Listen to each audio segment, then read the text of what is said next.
parties to this treaty reaffirm their faith in the nation of Panem's purposes and principles, and their desire to live in peace with all peoples and governments. They are determined to safeguard their people's freedom, common heritage, and civilization, founded on the principles of autocracy, individual liberty, and the rule of law.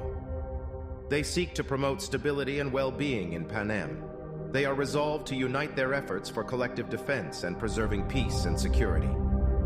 As a reminder of the beaming capital that rose out of the ashes of that place once called North America, and of the floods that consumed her lands, the droughts, storms, and fires that ravaged her people, and of the brutal wars of the dark days that left behind very little, taking this nation's spirit, but never its future. They therefore agree to this treaty of treason.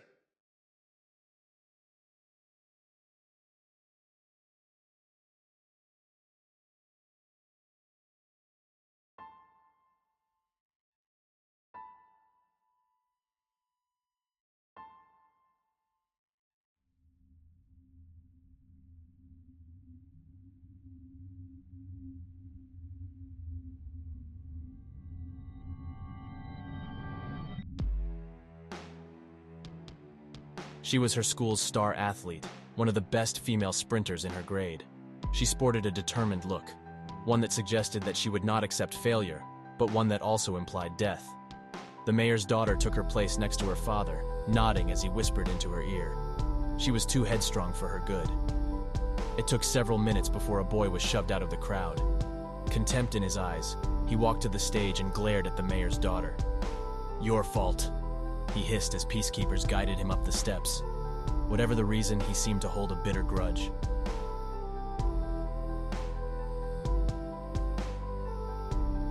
A giggle echoed in the field as a dark-skinned girl in a tacky yellow dress skipped her way up the stage. She waved at the camera crew, playing with her ponytail and giggling. She had killed her entire family. At least, that was what the grain farmers said. A lunatic, unwanted by her district and unloved for her mannerisms. One night, their house caught fire, and the bodies were charred black. Young Celery had been waiting outside, gleefully watching the blaze as it spread to a nearby farm. No one could say how she got there, but the smile on her face was enough. A pleasant boy raised his hand from the crowd, approached the front, and courteously greeted his mother and district partner. He was adorable, sporting a cap and looking the part of some baseball player. But he was also more on the scrawny side and not physically imposing. The mayor suddenly lurched forward, hugging her son and crying as peacekeepers led him away. The boy did his best to calm her down and kissed her on the cheek before separating.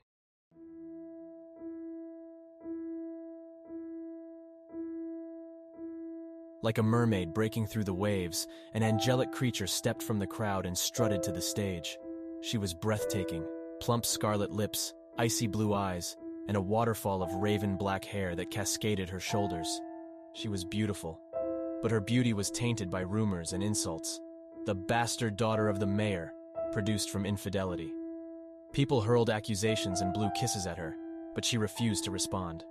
The boy cried in anguish as two peacekeepers whisked him from his brothers. He was a sniveling, weak little mess, and there was a sweetness to his face, much like a newborn's. Everyone in attendance hoped that his reaping had been a mistake, but the capital made no mistakes.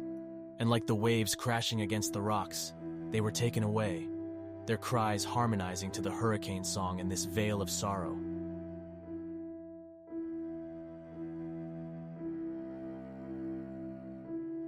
A girl with straight hair and olive skin moved through the crowd in the middle of the square. Something about her conveyed a sense of bravery as she stood straight and kept her eyes on a nearby camera. As if entirely indifferent, she refused to make a sound. Generva was the third youngest to be reaped now, but she'd been taught not to buckle by her late brothers. Before falling on the war's front lines, they had made names for themselves as Butcher and Reaper, monikers they picked up for slaying countless capital soldiers. A young man with dirty blonde hair stepped forward as if expecting his name to be called. He greeted his district partner, ignored her cowardly father, and glared at the complicit crowd. "Be angry!" he shouted before the peacekeepers grabbed and restrained him. The attending citizens only stared back with concern. "All of you should be angry that this is happening! Fight for us!" They were not scared, and for that, they would die.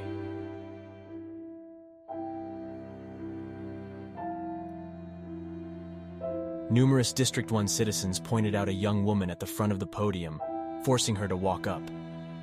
The girl was reasonably pleasant to look at, with shining brunette hair and eyes of soft blue. Her friends yelled as the peacekeepers threw her toward her mother, the mayor, but she refused to fight back. "There's no point in worrying," her voice soft and affectionate. The cameras zoomed in, watching as she hugged her mother. "Don't worry about me. I will come back. I love you." A young man soon stepped onto the stage. He held his head high and refused to look down. He would survive this one way or another. Of that, he was sure. They knew how to carry themselves, but for how long?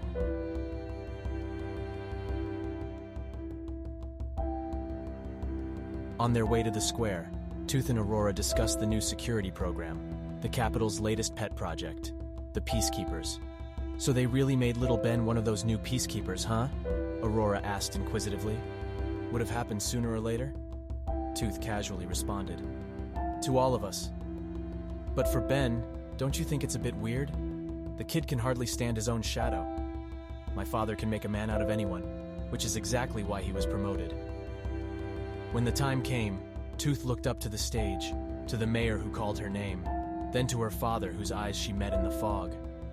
She was the commander's rabid dog, a soldier in training since birth. If he said to attack, she'd obey. If he said to heal, she'd listen. And if he said to kill, she'd comply. The decorated veteran turned peacekeeper commander nodded back, and after a slight hesitation, Tooth made her way up as if it had been her duty. The boy reaped after her was a giant hulking beast who stomped through the reaping aisle. He was physically terrifying but detached from the reality of the situation. He'd just returned from the front lines, a hardened soldier whose entire unit had been killed in a rebel bombing mission. Most presumed him to be dead for half a year until he returned to District 2 one day, scars all across his body and in his hands, the rifle of a rebel commander who was found gunned down in a field not long before. The commander smiled as both tributes were led away. Using his new position, the man bargained for his daughter's selection, promising she'd be the patriotic tribute that the nation needed moving forward.